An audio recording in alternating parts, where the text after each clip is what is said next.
further down in the in my lecture. So this honeycomb lattice. So it's a very special lattice. It's not one of the usual Bravais lattices. You need two atoms to replicate it. So I paint them here red and green, even though because we all know that carbon atoms are blue, right? And then because we have those, we have these two atoms per unit cell, you quantum mechanically need to allow an electron to sit on both of them, which give this unique electronic properties. Which so that's the reason why graphene is very celebrated, because electrons in graphene, they have so-called linear dispersion relations, so they mimic relativistic particles. So I won't go into details here. Just let me maybe illustrate it on one very simple example here. So you all know that if you run a classical car into a wall, you will crash it, right? So it's a common knowledge. So now in physics we have this phenomena called quantum tunneling. So in the quantum world there is a tiny probability that your car will go through the wall. So the probability is so small. Definitely don't try it with either Mercedes or even Peugeot or Volkswagen. Just really, the probability is very small. But in the quantum world, say for modern transistors, for example, is a serious effect, and it causes a lot of problems for modern electronics. Though it's still maybe 5–10% effect. Now for electrons in graphene, because they mimic relativistic particles, the probability to go through the wall is 100%. So it's really counterintuitive, but that's something which you can observe in the electronic properties of graphene, and it's purely due to this honeycomb symmetry. So the material science, the structure of material immediately gets reflected in its unique properties, and then it gives rise to the very high mobility. So electrons move very fast. So it's very good for transistor application. It's very good for high frequency applications, and also optical properties of graphene. You can ask me, so what kind of optical properties can you expect? It's only one atom thick. It's actually quite, it absorbs actually quite a large fraction of light, maybe about 2.3%. What is even more interesting that so this number is given purely by a combination of the fundamental constants. It doesn't depend on any material parameter. It's only pi times alpha. Alpha is the fine structure constant. So if you ever forget how much is pi, you just look through graphene, measure the transparency, and then divide it by alpha. So that's your pi. So and then so it has graphene got a number of those unique properties. Those unique superlatives is the strongest material, is the most conductive, thermally conductive, impermeable, and stretchable, and so on and so on and so on. And that's why it gave rise to a number of different applications, from composite materials to energy, from optoelectronics to sensors, and so on. So before I go into the applications of the future, let me just give you a flavor of what graphene has done for us already. And well, one good thing it's done already is that it created workplaces. So not for me, but for many of our graduate students. So many of them opened their companies, which either work on graphene or work on the methodology and the equipment to produce graphene. And it was meant as a joke until a few years ago. I received my regular issue of the Glamour magazine, and then there you just read 5 jobs our kids will be doing, and they're right next to virtual architect and avatar stylist and active makeup developer. There is graphic engineer. So it's said by Glamour, it must be true. It also provides entertainment, so I'm not sure how popular is this sitcom in Saudi Arabia. It used to be quite popular for physicists across the globe. It's about it's about the postdocs in Caltech, and the main character is Sheldon, the string theorist, was trying to, in one of the episodes long, he was trying to figure out why electrons in graphene behave as massless quasi-relativistic particles. And so you all know this because of the symmetry of the honeycomb symmetry, but it took him a full episode to figure it out. And the reason for that is because the equations on that whiteboard are actually wrong. They're not for monolayer graphene, they're for bilayer graphene. And okay, and it also gives shelter. If you ever fancy to live in Tallahassee, Florida, you can live on Graphene Lane there. So anyway, but if we're serious, so there are so it is getting into the applications, and that's probably relevant for this university, because so it is really thriving both in fundamental research, but also in engineering, and bringing new applications to life, actually, to make it real. And you would think that it is individual paths for every new material. In fact, it's not. It's actually it's quite common for many materials to share exactly the same path. So many advanced materials go exactly in the same track, and so they usually start their way through the composite material application, usually through the spot good, where you can pay premium for a small improvement of properties. Ourselves, we collaborated with Richard Miller and McLaren to create world's lightest, unfortunately world's most expensive watch. Definitely, so it's 1 million Swiss franc for 32 grams of watch. Definitely by far most expensive per gram. But then it goes into more realistic applications, more down-to-earth applications as well. So there are cars which made from graphene panels these days. Every single Ford car would have graphene under its bonnet, mainly for noise cancelling properties, and then going towards more electronic applications. So most of the core waveforms would use graphene these days for thermal management, because it has the highest thermal conductivity among any materials.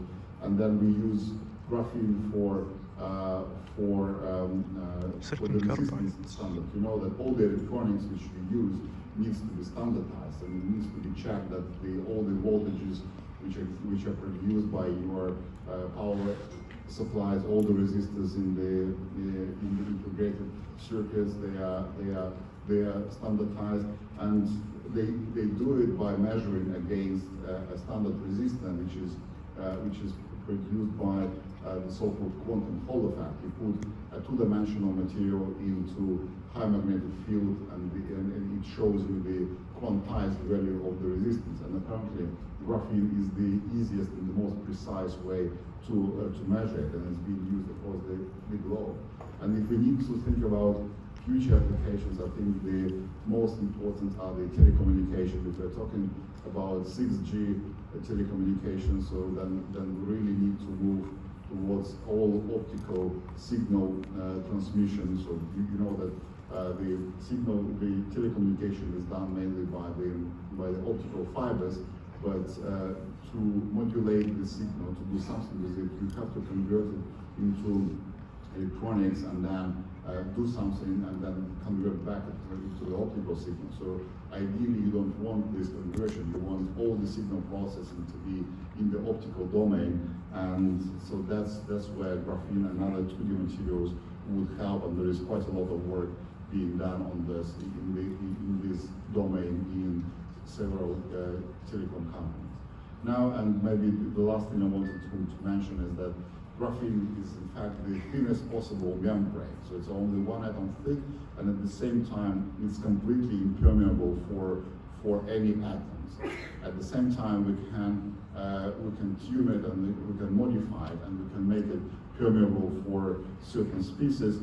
and then you can use it as the biological membrane, as an active membrane, for example, for ion separation, and so on. Maybe just 2 words on how do we make graphene. So a long time ago, we started to make it by simply exfoliating graphite. Graphite is the material which you find in your lead pencils. So by exfoliating graphite with the Scotch tape, and frankly speaking, we still use the same method in the labs. It's really fast and really give you very high quality graphene. Of course, it's not suitable for industrial applications. So, and that's why we have to come with a number of applications. So we have other ways how to produce graphene depending on the price and the quality you want to get. So there are ways how to, the CVD method, chemical vapor deposition, which is really relevant, which might be very relevant for the non-metallic applications. You basically run carbon-containing species on top of the catalytic surface of a hot metal, and then it just cracks into graphene. So it actually, you can use pretty much anything for that. So we are thinking to, in collaboration with this university and with Aramco, to use petroleum pitch for this. But some time ago we used this. You just basically prick your finger, spread your blood on top of copper, stick it into the furnace, and you get iron doped graphene, for example. And then there are many other ways how to make it. But apparently that was only the beginning of the story, because of course you can ask yourself, so if you can make graphene from lead pencils, what happens if you take any other pencils? Would you get some other materials?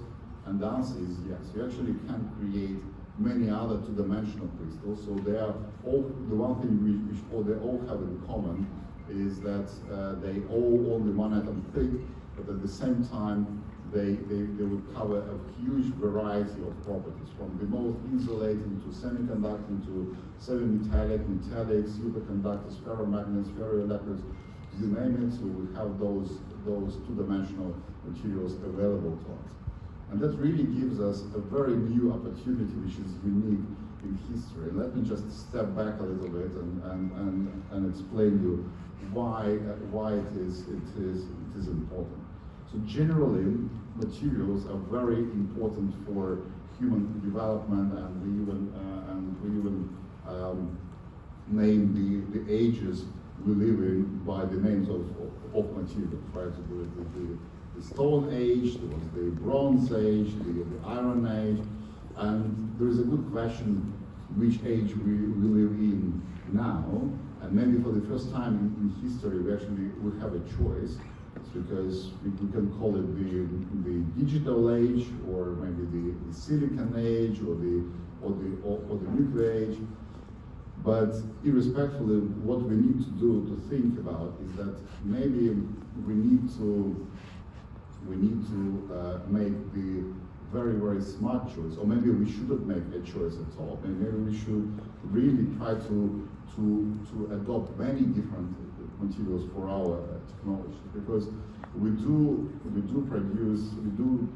custom engineering these days, right? With 3D printing, you're not limited by the ability of the lathe or of the mill. You really can do pretty much anything from 3D printing. So same for chemistry.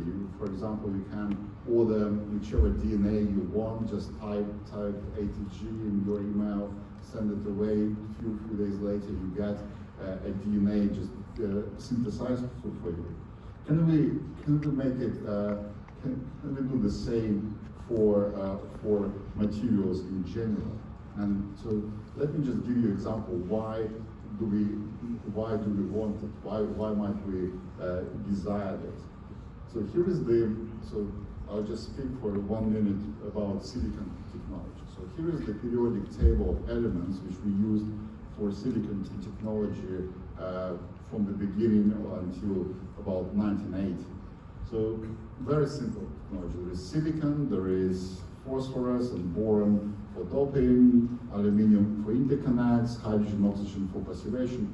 Very basic technology, so even I could probably do it.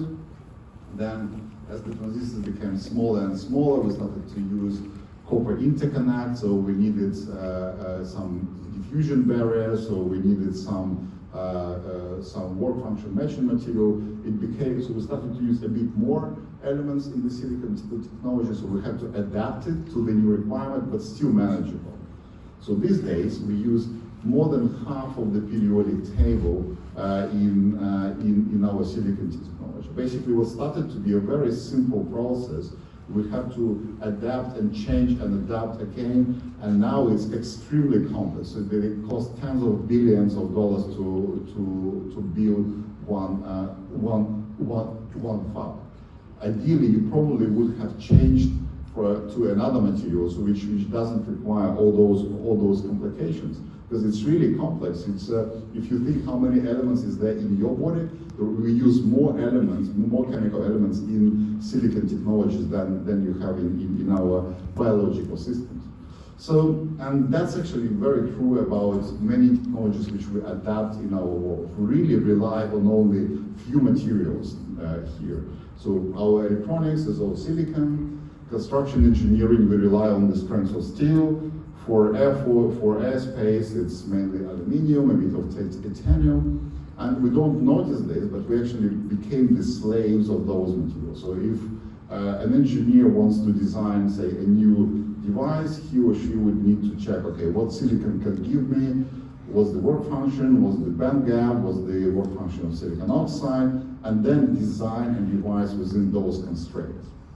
Ideally, you don't want that. You want a material which has perfect ideal properties for exactly your applications. So you start with the application, and then you create material for your tasks.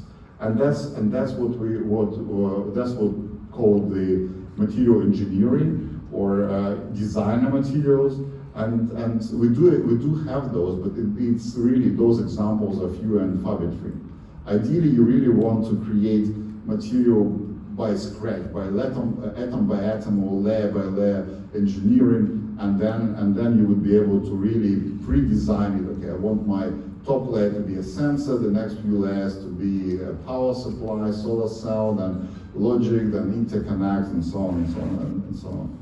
And that's exactly what 2D materials, two-dimensional materials give to us. Imagine we come to our lab and we have those 2D materials just laying there, exactly 1 atom thick, but what we can do, because we do study their properties, which is already exciting. Physics in 2 dimensions is very different than physics in 3D, but then what we can do, we can put them on top of each other and create a 3-dimensional crystals, but such crystals which don't exist in nature, but we can create them in the lab, and through this we can incorporate many different functionalities, many different properties inside them, and we already created a number of new devices based on these technologies, for like transistors, tunneling transistors, solar cells, photodetectors, and so on. So here is the example of the light emitting dye. So it's quite a complex structure, and we do it really by putting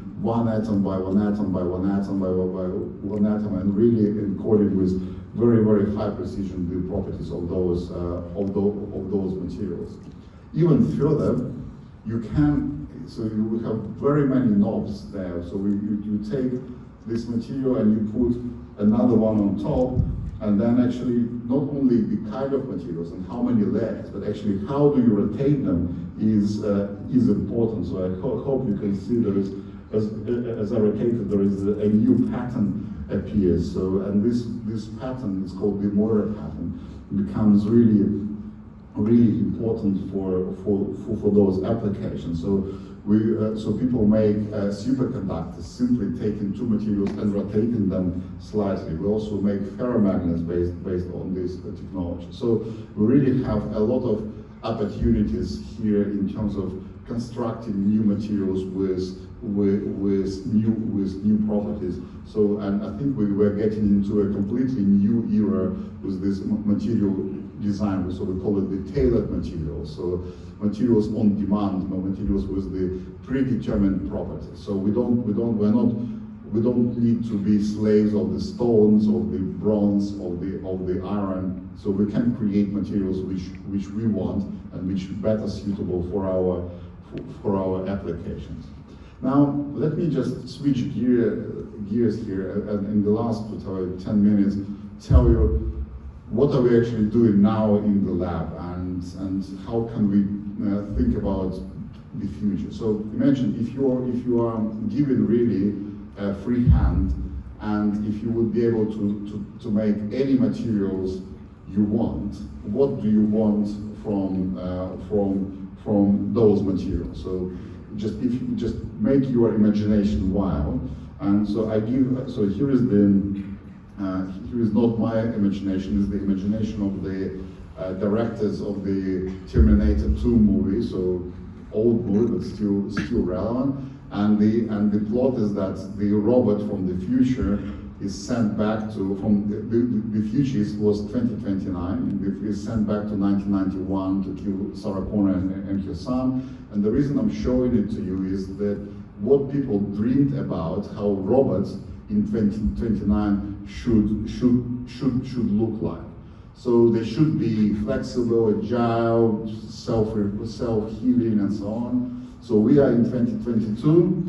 I guess you would agree with me, there is absolutely no chance we can get to those Terminator robots unless we change the technology completely. And it's not only materials, it's not only the robotics, it's actually, we need to change the whole concept of our technology.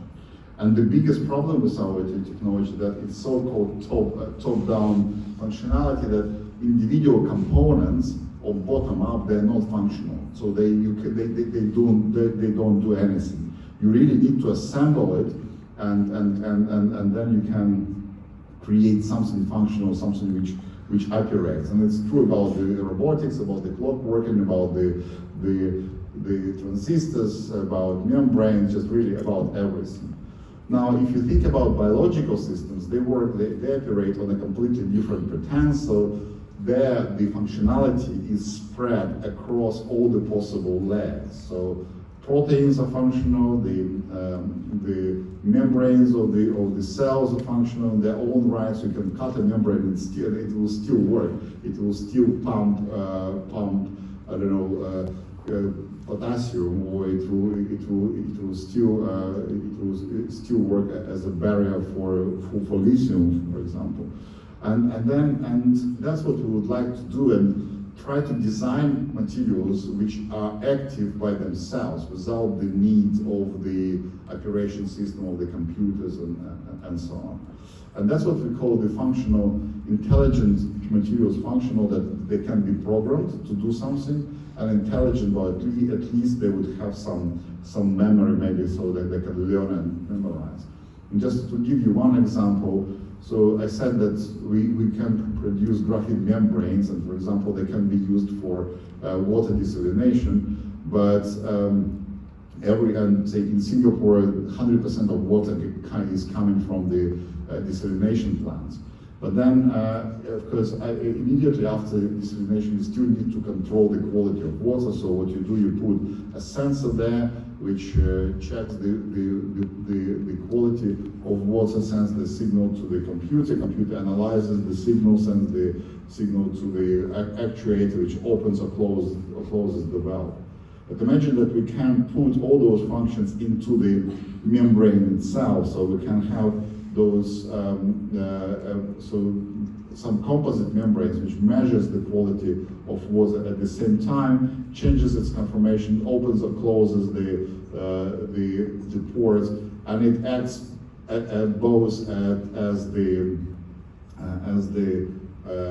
sensor, as the computer, and as the actuator, in addition to its basic membrane properties.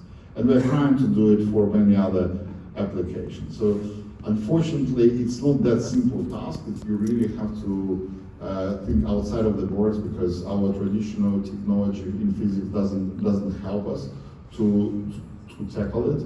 But we have some ideas how it should be arranged. So we know that it needs to be a composite material which where the individual components interact strongly and interact through many different channels at the same time. And then we can design materials in the so-called metastable state, similar to the proteins, and then they can do some different functions and have some memory functions as well.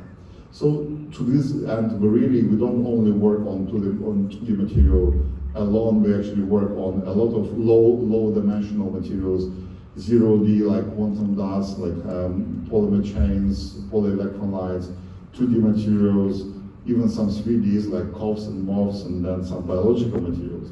And we assemble them in such a way that we program a particular response to a certain stimuli, but also we request that this material changes its certain structure, its own structure, to have the memory function at the same time. So, and then we just try to apply it for a number of different applications. So as I said, simple physics doesn't really help us, so we really have to go a little bit beyond, and for example, we use machine learning and dynamic machine learning to do it, and you have to do it in conjunction with the large throughput experimentation to produce a large quantity of data at the same time. So you design those robots which do large throughput experimentations for you. So this is just from our collaborators. It's just simple work from students, but it does work, and it does produce membranes of different compositions which we can test later on our high throughput rig. And the same on the dynamic machine learning, where we can predict the dynamic properties of materials, for example, the folding and unfolding of the polymer chains or of the proteins. Let me just give you a couple of examples of those dynamic materials. So here is maybe one of the easiest to produce is the high entropy alloy, and here we programmed it to have self-healing properties. So what you see there, this grid are the atoms, and then there is a hole inside in the middle, and then if you give it a little bit of energy and a little bit of time, it basically self-heals. It just closes this hole entirely. It's because we direct the energy stored in the entropy part into the enthalpy part of the free energy. So another example is the self-growing material. So it's the composite between living bacteria and metallic polymers. And here we chose those bacteria which can emit electron, and then we can collect this electron inside of this conductive scaffolding and use this electron in the external circuit. It's basically biological fuel cells. So you start with one bacteria, some monomers, you add some sugar or some lactose, and then your batteries start to grow by itself. But it's a dynamic process, and you really have to figure out which pathway would it take. Right. And maybe just another example on the drug delivery. So the reason we all took vaccines, and the reason you need to take the vaccine as a jab is because those mRNAs, they're very unstable inside of your stomach at the low pH. So now imagine if we can create a capsule, smart capsules, which is closed in the low pH, in the acidic environment of your stomach, but then open up when it goes into the bloodstream. Then we we can deliver those vaccines orally. And we do have those capsules, or we can make membranes which do some mechanical transformations as the function of some external stimuli for say construction applications. So we really can design many of those membranes for water desalination, for ion separation. So ion separation is actually very relevant to the antiviral coatings, because you can control the flow of the protons in the presence of the virus. So the charge of the virus is a stimuli which helps to release the protons which disassemble the proteins in those viruses. So I think I will stop here, and basically I hope that I convince you that material science really dominates the modern landscape in science. It takes all the best, all the most exciting parts from physics, from chemistry, and it's really offers a lot of new innovations. So we're now talking about materials on demand, so which we can design for specific application. But in the future, we really hope to create functional and smart materials which can think by themselves and change their properties by themselves, and maybe it will help us to tackle most burning problems of this world. Thank you so much for your attention. Thank you.